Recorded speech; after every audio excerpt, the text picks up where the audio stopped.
여러분, 혹시 북한에서 태어나고 자란 사람이 남한에 와서 처음으로 겪게 되는 충격적인 경험들이 무엇일지 상상해 본 적 있으신가요? 우리가 너무나도 익숙하게 여기는 일상 속 작은 풍경들, 당연하다고 생각하는 생활 방식들이 누군가에게는 엄청난 문화적 충격으로 다가올 수 있습니다. 마치 다른 행성에 온 듯한 느낌이 들 수도 있죠. 오늘 소개할 주인공은 바로 그런 낯선 경험을 남한에서 처음으로 겪게 된 박유성 씨입니다. 박유성 씨는 북한에서 18년 동안 자랐습니다. 평양이 아닌 북한의 작은 마을에서 태어나 성장한 그는 국가에서 주는 배급으로 생활하며 북한식 교육을 받으며 자라왔습니다.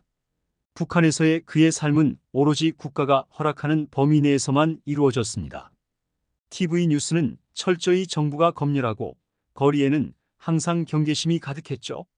다른 나라에 대한 정보는 거의 들을 수 없었고 특히 남한에 대한 정보는 더욱 차단되어 있었습니다. 그가 학교에서 배운 남한의 이미지는 극단적으로 부정적이었습니다. 그는 남한이 타락한 자본주의 국가라고 배우며 자랐고 남한 사회에서는 약한 자가 금방 도태되고 오로지 돈만을 쫓아야 살아남을 수 있다고 교육받았습니다. 남한은 빈부격차가 심해서 일부 부유한 사람들만이 호의호식하고 대다수는 굶주리며 고통스럽게 살아간다는 이야기를 듣곤 했죠. 그는 남한 사람들은 모두 이기적이고 서로를 믿지 못하는 관계 속에서 불행하게 살아간다고 생각했습니다. 그래서 남한에 대해 갖고 있던 이미지는 매우 차가웠습니다. 유성 씨에게 남한은 절대로 가고 싶지 않은 나라였고 북한과 달리 서로 도와주거나 공동체 정신이 없는 곳으로만 여겨졌습니다. 오히려 북한처럼 서로 돕고 단결해야만 진정한 행복을 찾을 수 있다는 것이 북한 교육의 핵심이었죠. 그렇게 그는 남한을 알 필요도 알고 싶지도 않다는 생각을 하며 18년간 북한에서 살아왔습니다. 그러나 그의 인생은 2008년에 큰 전환점을 맞이합니다. 북한에서 탈북을 결심하게 된 것이죠. 유성 씨가 탈북을 결심한 계기는 복잡했지만 가장 큰 이유 중 하나는 정말 남한이 그렇게 타락한 곳일까? 라는 의문이었어요. 그는 점차 북한에서의 삶의 불편함과 회의를 느끼기 시작했고 또한 자신이 지금까지 들었던 남한에 대한 이야기가 진실인지도 점점 궁금해졌습니다. 주변에서 들어본 탈북자들의 이야기는 남한이 그렇게 위험하고 나쁜 곳만은 아닐 수도 있다는 작은 희망을 주었죠. 결국 그는 모든 것을 걸고 탈북을 감행했습니다. 탈북 과정은 말로 표현할 수 없을 정도로 고통스럽고 위험했지만 그는 남한에 대한 호기심과 새로운 세상에 대한 희망을 품고 그 모든 어려움을 견뎌냈습니다. 수많은 고비와 위협을 넘겨 마침내 남한 땅에 발을 내디뎠을 때 유성 씨는 스스로에게도 믿기지 않는 기분이었죠. 내가 정말 남한에 왔구나. 라는 실감과 함께 남한에서의 첫 경험들은 그에게 말로 표현할 수 없는 충격을 안겨주었습니다. 그는 남한에 도착한 첫날부터 마치 완전히 다른 행성에 떨어진 듯한 기분을 느꼈습니다. 모든 것이 너무나도 신기하고 또 어색했습니다. 특히 남한의 거리 풍경은 북한에서 보던 것과는 비교할 수 없을 정도로 다채롭고 활기찼습니다. 상점에는 온갖 물건들이 넘쳐났고 거리마다 화려한 간판들이 줄지어 있었으며 사람들이 웃고 떠드는 소리가 가득했어요. 북한에서 수년간 보지 못했던 장면들이 눈앞에 펼쳐지자 그는 잠시 현실인지 꿈인지 구분할 수 없을 정도였죠. 유성 씨는 남한에서의 생활을 하나하나 경험하면서 자신이 그동안 알고 있던 것들이 얼마나 왜곡된 정보였는지를 점점 깨닫게 됩니다. 남한의 사람들이 서로를 전혀 신뢰하지 않고 오로지 개인주의에 빠져 있다고 들었지만 실제로 그는 남한 사람들이 오히려 북한에서보다도 친절하고 다정하게 대해주는 모습을 경험했습니다. 또 남한에서는 돈이 모든 것을 지배한다고 들었지만 공공장소에서 제공되는 다양한 무료 서비스들 그리고 아무런 대가 없이 도움을 주는 사람들의 모습을 보고 그는 큰 충격을 받았죠. 남한에서의 여러 경험을 통해 그는 마침내 남한에 대한 부정적인 고정관념에서 벗어나게 됩니다. 그리고 현재는 유튜브 채널인 연통 TV를 통해 자신의 이야기를 솔직하게 공유하고 있습니다. 연통 TV에서는 그가 북한에서 받았던 교육과 세뇌, 그리고 남한에서의 삶을 통해 새롭게 깨달은 점들을 생생하게 이야기하고 있는데요. 특히 남한 생활 속에서 겪은 충격적인 5가지 경험에 대한 이야기를 자주 전하며 사람들의 큰 공감을 얻고 있습니다. 오늘 여러분께 들려드릴 이야기는 바로 그 5가지 충격적인 경험들입니다.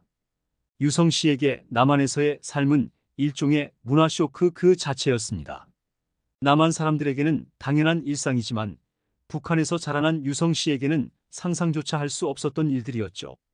과연 그가 어떤 경험들을 통해 남한을 새롭게 보게 되었을까요? 그는 자신의 이야기를 통해 경험해보지 않은 세상을 함부로 판단할 수 없다는 깨달음을 전하고자 합니다. 어쩌면 북한에서 그는 남한에 대해 편협한 시각으로 세뇌되어 있었을지 모릅니다.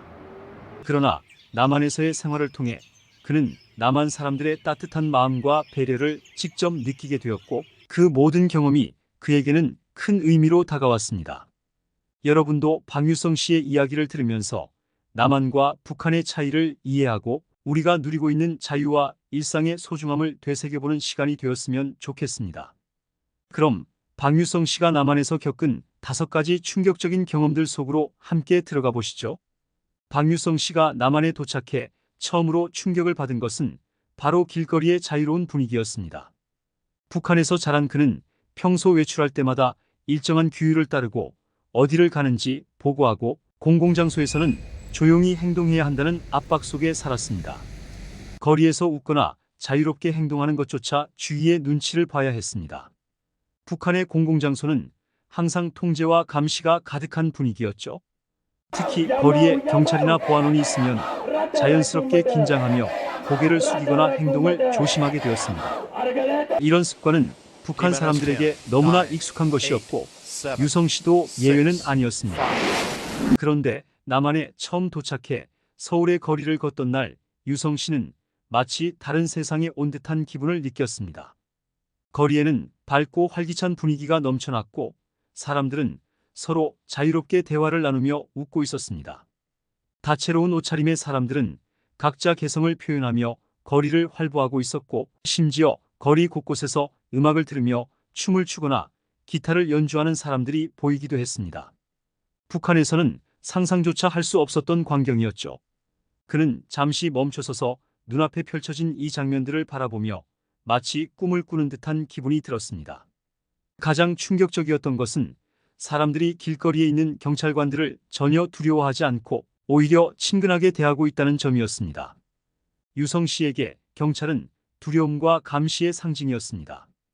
북한에서는 경찰이나 보안원이 다가오면 본능적으로 긴장하게 되었고 때로는 질문을 받거나 수상한 행동으로 오해를 받을까봐 조심스럽게 행동했습니다. 그러나 남한에서 만난 경찰관들은 전혀 다른 모습이었어요. 그들은 마치 주변 사람들에게 도움을 주는 안내자처럼 보였고 시민들도 편안하게 다가가 길을 물어보거나 상담을 받는 모습이었습니다. 어느 날 유성 씨는 길을 헤매던 중 가까운 곳에 서 있던 경찰관에게 용기를 내어 길을 물어보게 되었습니다. 경찰관은 친절하게 그의 목적지를 알려주며 스마트폰 지도까지 직접 열어가는 길을 보여주었습니다. 그리고는 혹시 모르니까 전화번호도 적어줄까요? 라고 물어보며 다시 한번 친절을 베풀었습니다. 유성 씨는 처음엔 그저 의례적인 도움이라고 생각했지만 이후에도 여러 차례 경찰관들이 시민들을 도와주는 모습을 보며 큰 충격을 받았습니다. 북한에서의 경찰관은 완전히 다른 존재였던 것이죠. 그는 처음으로 경찰이란 존재가 꼭 두렵고 경계해야 할 대상만은 아니라는 사실을 깨닫게 되었습니다. 또한 거리 곳곳에 배치된 CCTV를 보면서도 남한과 북한의 차이를 실감했습니다.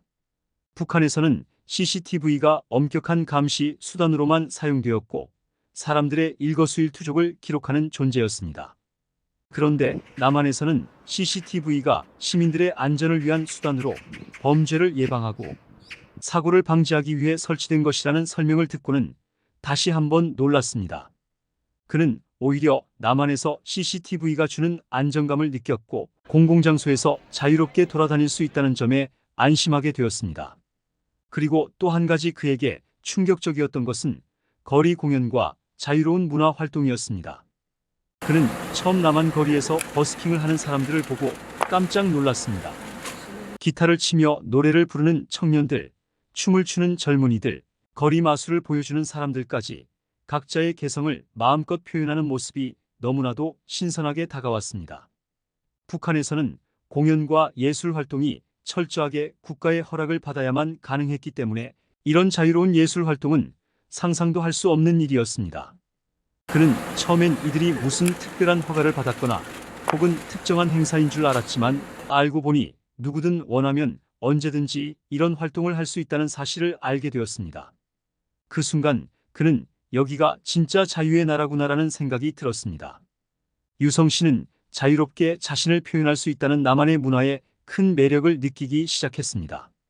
처음에는 어색하게 느껴졌지만 점차 이 자유로운 분위기에 조금씩 적응해 갔습니다. 북한에서 자라온 그에게는 내가 하고 싶은 대로 행동해도 괜찮다는 생각 자체가 아주 낯설고 어려운 개념이었기 때문에 이 변화는 그에게 큰 의미로 다가왔습니다.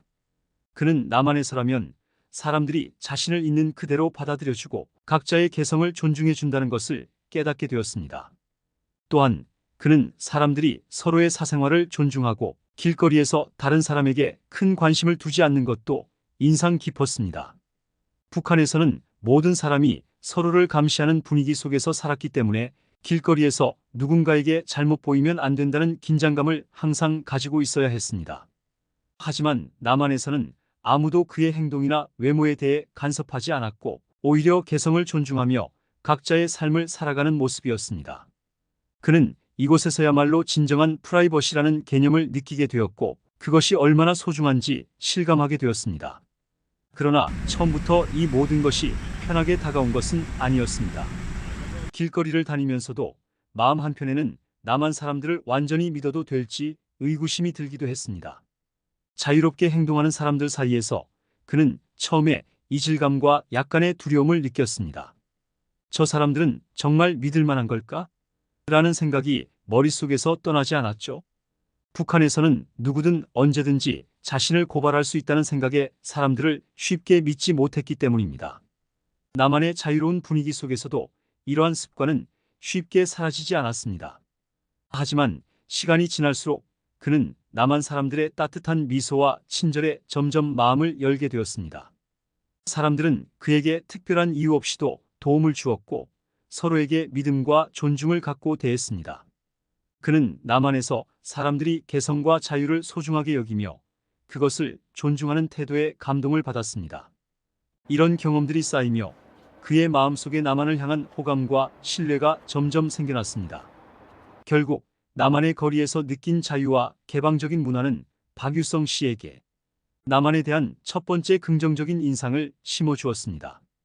북한에서 가졌던 고정관념이 점차 깨지기 시작했고 그동안 자신이 배워온 것들이 사실과 얼마나 달랐는지 깨닫게 되었습니다. 그는 남한에서의 자유로운 일상을 통해 비로소 진정한 자유가 무엇인지 이해하게 되었습니다. 이 첫 번째 충격적인 경험을 통해 유성 씨는 남한에서의 생활이 더 이상 두렵거나 낯선 것이 아니라는 걸 깨달았습니다. 자유롭게 웃고 대화하고 자신을 표현할 수 있는 이 사회 속에서 그는 새로운 인생의 시작을 경험하고 있었습니다. 그는 이곳에서 자신의 길을 찾고 자신이 정말 원하는 삶을 살아가겠다는 결심을 다지게 되었습니다. 박유성 씨가 남한에서 두 번째로 큰 충격을 받았던 경험은 바로 남한 사람들의 빨리빨리 문화와 놀라운 효율성이었습니다. 북한에서는 남한 사람들이 돈만 쫓고 무리하게 경쟁하며 산다고 배웠기 때문에 남한의 빨리빨리 문화 역시 서로 이기적이고 개인주의적인 성향 때문일 것이라고 생각했죠. 그래서 유성 씨는 남한에 와서 처음 겪은 빨리빨리 문화가 그저 급하게 움직이기만 하는 일종의 조바심에서 비롯된 문화일 거라고 여겼습니다. 하지만 남한에서 직접 체험해본 빨리빨리 문화는 그가 상상했던 것과는 전혀 다른 모습이었습니다. 처음 그가 남한의 빨리빨리 문화를 체감하게 된 곳은 다름 아닌 은행이었습니다. 북한에서는 간단한 은행 업무 하나도 마치 전쟁을 치르는 듯한 절차를 거쳐야 합니다. 예를 들어 송금을 하려 해도 오랜 시간 줄을 서야 하고 승인을 받는 데에도 한참이 걸리기 일쑤입니다. 북한에서 유성 씨는 은행에서 일 처리를 마치려면 아침부터 나가 반나절을 소비하는 경우가 많았기 때문에 남한에서도 어느 정도 기다림을 각오하고 은행을 방문했습니다. 하지만 남한은행에 도착했을 때 그는 그야말로 충격에 빠졌습니다. 번호표를 뽑고 잠시 기다리자마자 그의 번호가 호출된 것입니다. 대기 시간이 거의 없었어요. 그는 다소 어리둥절한 상태로 창구로 다가갔고 직원은 미소를 지으며 유성 씨의 용건을 빠르게 해결해 주었습니다. 모든 과정이 너무나 순조롭고 깔끔하게 진행되었죠.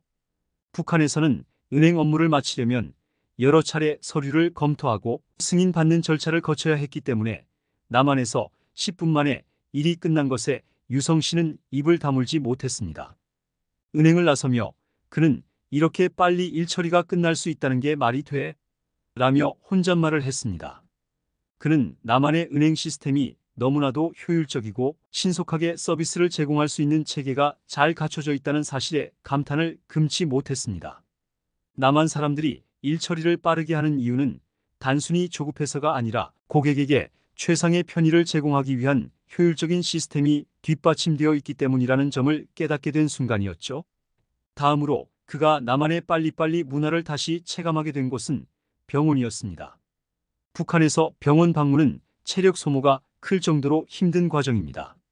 기본 진료를 받기 위해 아침 일찍 줄을 서야 하고 진료 후에는 약을 받기 위해 다시 기다려야 하는 경우가 많습니다. 그래서 그는 남한의 병원도 비슷할 거라 예상하고 하루를 비워 병원에 갔습니다. 그러나 남한 병원의 시스템은 그가 예상했던 것과는 완전히 달랐습니다. 남한 병원에서는 접수부터 진료까지의 과정이 간단했고 긴 대기 시간도 없었습니다. 의료진 역시 매우 친절하게 그를 맞아주었고 진료 후에는 약국에서 처방전을 통해 바로 약을 받을 수 있었습니다. 이 모든 절차가 너무나 순조롭게 진행되었고 특히 대기 시간 없이 진료를 받을 수 있다는 점에 유성 씨는 또 한 번 큰 충격을 받았습니다. 그는 병원을 나서며 남한에서는 사람들에게 시간을 소중하게 여기고 그 시간을 최대한 아껴주기 위해 이렇게 시스템을 발전시켰구나라고 감탄했습니다. 그러나 이런 효율적인 생활 방식 속에서 유성 씨는 잠시 혼란과 갈등을 겪기도 했습니다. 남한 사람들이 모든 일을 서두르고 항상 바쁜 듯 움직이는 모습이 처음엔 다소 차갑고 냉정하게 느껴졌기 때문입니다. 그는 북한에서 느긋하게 여유를 갖고 생활하던 습관이 남한에서 잘 맞지 않는다고 느끼며 남한 사람들은 왜 이렇게 마음의 여유 없이 살아가는 걸까?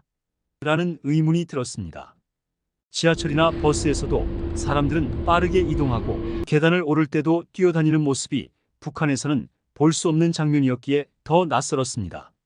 한 번은 남한의 빨리빨리 문화에 적응하지 못해 약간의 오해를 겪기도 했습니다. 유성 씨가 한 번 카페에서 주문을 했는데 직원이 너무 빠르게 음료를 준비해 주었습니다. 커피가 나오기까지 걸린 시간은 단 몇 분에 불과했죠. 그는 순간 이렇게 빨리 준비된 커피가 과연 제대로 만들어진 걸까? 라는 생각이 들었습니다. 그는 주문이 서둘러 준비된 탓에 서비스에 정성이 부족하다고 느꼈던 것입니다. 그러나 주변 사람들은 커피의 빠른 제공에 전혀 의문을 가지지 않고 오히려 서비스가 참 빠르다라며 편리함을 즐기는 모습이었죠. 그는 남한 사람들에게는 이런 속도감이 곧 서비스의 일부라는 점을 깨닫게 되었습니다. 이후 그는 남한에서 몇 달 동안 생활하면서 남한 사람들이 단순히 조급함 때문에 빨리빨리 문화를 만든 것이 아님을 점차 이해하게 되었습니다. 남한의 빠른 일상은 사람들에게 시간을 아껴주고 그 시간을 더 효율적으로 쓸 수 있도록 돕기 위한 시스템이자 문화였습니다. 은행, 병원, 카페, 식당 등 일상생활의 거의 모든 분야에서 사람들이 기다리는 시간을 최소화하여 더 많은 것을 할 수 있게 돕는 것이었습니다. 그러나 그는 여전히 이 문화에 완전히 적응하는 데 어려움을 느끼기도 했습니다. 빨리빨리 움직여야 하는 남한 생활이 마치 자신을 재촉하고 쫓는 것 같은 기분이 들기도 했죠. 그런 가운데 어느 날 그는 회사에서 늦게까지 야근을 하고 버스를 타고 집으로 돌아가는 길이었습니다. 지친 몸으로 버스 정류장에서 버스를 기다리고 있을 때 옆에 있던 한 중년 남성이 그에게 조용히 말을 걸었습니다. 오늘 많이 힘드셨죠? 늦은 시간까지 고생이 많으시네요. 집까지 잘 들어가세요. 그 한마디가 유성 씨의 마음을 따뜻하게 만들었습니다. 그는 그 순간 남한 사람들의 빨리빨리 문화 속에도 따뜻함이 있다는 것을 느꼈습니다. 남한 사람들은 빠르게 움직이지만 그렇다고 해서 서로를 배려하지 않는 것은 아니었습니다. 그는 그 후로 남한의 빠른 생활 속에서도 사람들 사이의 배려와 온정이 있다는 것을 발견하기 시작했습니다. 오히려 이 빠른 문화는 서로의 시간을 아껴주고 존중하기 위한 배려에서 비롯된 것이었습니다. 유성 씨는 서서히 남한 사람들의 생활 방식에 담긴 의미를 이해하게 되었습니다. 남한의 빨리빨리 문화는 단순히 경쟁과 속도전이 아니라 서로가 더 많은 것을 경험하고 효율적으로 생활할 수 있도록 돕는 하나의 문화적 배려였던 것이죠. 그는 이제 남한의 생활 방식 속에서 자신의 삶을 새롭게 바라보게 되었습니다. 북한에서는 느리게 흘러가는 시간 속에서 억압과 감시가 있었지만 남한에서는 효율과 빠른 속도를 통해 사람들의 삶을 더 자유롭고 편리하게 만들어주고 있었던 것입니다. 그렇게 그는 남한에서의 생활을 통해 또 하나의 편견을 깨닫게 되었습니다. 남한의 빨리빨리 문화가 단지 속도만을 의미하는 것이 아닌 모두의 시간을 소중히 여기고 존중하는 마음에서 비롯된 배려라는 점을 깨달은 것입니다. 남한 사람들은 빠르게 움직이지만 그 속에서도 서로를 배려하며 살아가고 있었던 것이죠. 이 경험을 통해 유성 씨는 남한에 대한 또 다른 고정관념에서 벗어날 수 있었고 그만큼 남한 사회에 더 깊이 적응해 가게 되었습니다. 박유성 씨는 남한에서의 삶을 통해 여러 가지 충격적인 경험을 했습니다. 처음 남한에 도착했을 때는 모든 것이 낯설고 때로는 두렵기까지 했습니다. 북한에서 배우고 들어왔던 남한에 대한 고정관념과 현실이 너무나도 달랐기 때문입니다. 남한 사람들은 자본주의의 논리로 서로를 속이고 경쟁하는 차가운 사람들일 거라는 생각을 하고 있었지만 실제로 마주한 남한 사람들은 따뜻하고 친절했습니다. 길을 물어보면 친절하게 알려주고 낯선 그에게도 거리낌 없이 도움의 손길을 내밀었죠. 유성 씨는 특히 남한에서의 자유와 개성을 마음껏 표현하는 문화를 통해 큰 충격을 받았습니다. 거리에서 웃고 떠들고 자신만의 색깔로 꾸민 사람들, 그리고 각자의 개성을 존중하는 분위기는 북한에서는 경험할 수 없던 것들이었죠. 그는 남한에서는 사람들이 서로의 다름을 인정하고 각자 원하는 방식으로 살아갈 수 있다는 사실이 무척 신선하게 다가왔습니다. 그리고 자신이 북한에서 배운 편견이 얼마나 잘못된 것이었는지 깨닫게 되었습니다. 또한 남한의 빨리빨리 문화와 그 안에 담긴 효율성은 그의 생활에 깊은 인상을 남겼습니다. 모든 것이 빠르게